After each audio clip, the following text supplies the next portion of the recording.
26 വർഷമായിട്ട് ഇവിടുത്തെ ഒരു ഓട്ടോക്കാരനാണ്. ഈ ഓട്ടോക്കാരെന്ന് മാത്രമല്ല, ഡ്രൈവേഴ്സിൻ്റെ ഏറ്റവും പ്രധാനം റോഡുകളാണ്. ആ റോഡുകളുടെ വികസനങ്ങൾ LDF സർക്കാർ വന്നതിന് ശേഷം ഒന്നുള്ളതൊന്ന് റൗണ്ട് അടിച്ച് നമുക്ക് കണ്ടിട്ട് വരാം.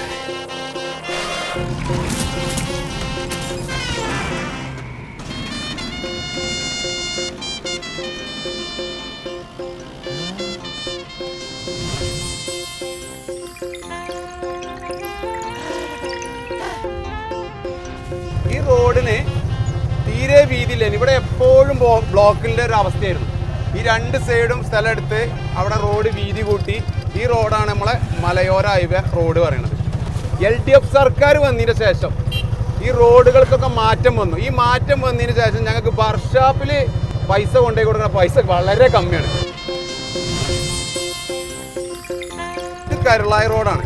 ഈ കരുളായി റോഡിനെ കുറിച്ച് പറയാനാണെങ്കിൽ 35 വർഷമായിട്ട് ഇവിടെ ഒരു മന്ത്രിയായിട്ടും MLA ആയിട്ടും ഇവിടെ UDFൻ്റെ ഒരു ജനപ്രതിനിധി ഉണ്ടായിരുന്നു.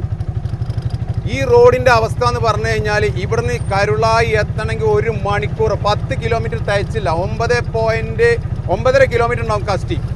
ഇവിടുന്ന് നമ്മൾ നിലമ്പൂരിന് കരുളായി എത്തുമ്പോഴത്തിന് 1 മണിക്കൂറിൻ്റെ മുകളിൽ കവർ ചെയ്യും. ഇപ്പോൾ ഈ റോഡ് കണ്ടെങ്കിൽ LDF സർക്കാരിൻ്റെ ഒരു വികസനം തന്നെയാണിത്. വികസനം എന്ന് പറഞ്ഞാൽ പോരാ, നിലമ്പൂർക്കാരുടെ ഹൃദയം തന്നെയാണ് കരുളായി റോഡ്.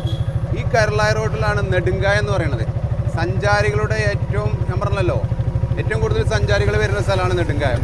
8 വർഷം മുമ്പാണെങ്കിൽ ഇതിൽ നെടുങ്കായത്തേക്ക് വന്നോലാണെങ്കിൽ പിന്നെ ഒരു ജന്മത്തിൽ ഈ റോഡിലേക്ക് വരില്ല.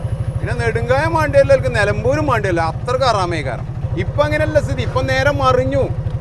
ഈ റോഡുകളൊക്കെ എത്ര വികസിച്ചത് കാരണം ജനങ്ങൾ വന്നവരെന്നെ പിന്നെയും വരിക. മാസത്തിൽ വരുന്നുണ്ട്. അതാണ് വേറെ രസം. ഈ പാലം എന്ന് പറയുന്നത് LDF സർക്കാർ കൊണ്ടുവന്ന പാലമാണ്.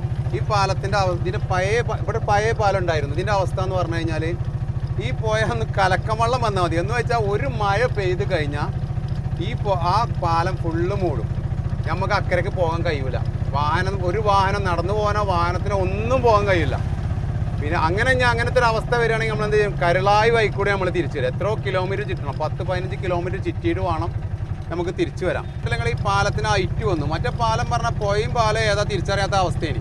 ഇപ്പോൾ പാലം മാറി, സർക്കാർ മാറി, LDF സർക്കാർ വന്നു.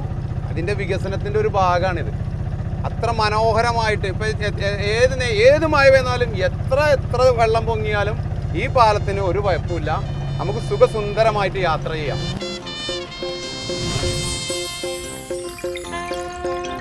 ഈ പാലം കണ്ടില്ലേ? ഈ പാലത്തിൻ്റെ അവസ്ഥ എന്ന് പറഞ്ഞു കഴിഞ്ഞാൽ ഇതിൻ്റെ അക്കരെ കിടക്കുന്നത് വണ്ടൂർ മണ്ഡലമാണ്. ഈ കിടക്കുന്നത് നിലമ്പൂർ മണ്ഡലമാണ്. അതിനെ ബന്ധിപ്പിക്കുന്ന ഒരു പാലമാണ്. ഈ അക്കരയിലും ഉണ്ടായിരുന്നു UDFൻ്റെ MLA ആയിട്ടും മന്ത്രിയായിട്ടും വർഷങ്ങളായിട്ട് അവിടെ മന്ത്രിയായിട്ട് MLA ആയിട്ട് നിന്നിരുന്ന ആളാണ്. അതുപോലെ തന്നെ 35 വർഷമായിട്ട് നിലമ്പൂർ മണ്ഡലത്തിലും ഉണ്ടായിരുന്നു MLAയും മന്ത്രിയായിട്ടും UDFൻ്റെ ഒരു പ്രതിനിധി. ഇതുവരെയായിട്ട് ഇതുപോലെ ഈ ഒരു പാലം കൊണ്ടുവരാൻ ഇതുവരെയായിട്ട് അവരെ കൊണ്ട് കഴിഞ്ഞില്ല. അത് കൊണ്ടുവന്നത് LDF സർക്കാരാണ്. അതിൻ്റെ ഒരു മാറ്റം തന്നെയാണ് ഈ റോഡ്. എത്രയോ കിലോമീറ്റർ ദൂരെ കമ്മിയുണ്ട് നമുക്ക് പെരിന്തൽമണ്ണ റോഡിലേക്ക് ഇതിൽ കയറാം. ഇപ്പം നമ്മൾ ഒരുപാട് റോഡുകളും പാലങ്ങളും നമ്മൾ കണ്ടു. ഇനിയും ഒരുപാട് പാലങ്ങളും റോഡുകളും നമ്മൾ ഇനിയും കാണാൻ കിടക്കുകയാണ്. നമ്മൾ കണ്ടിട്ടില്ല, ഒരുപാട് കാണാൻ കിടക്കാൻ. അതുപോലെ തന്നെ നിലമ്പൂർ ഇനിയും വളരാനുണ്ട്. അപ്പം നമ്മളെപ്പോലെ ഓട്ടോക്കാർ പിന്നെ LDFനല്ലാതെ വേറെ ആർക്കാ വോട്ട് ചെയ്യണം? വേറെ എന്തിനാ നമ്മൾ മാറ്റി ചിന്തിക്കണം?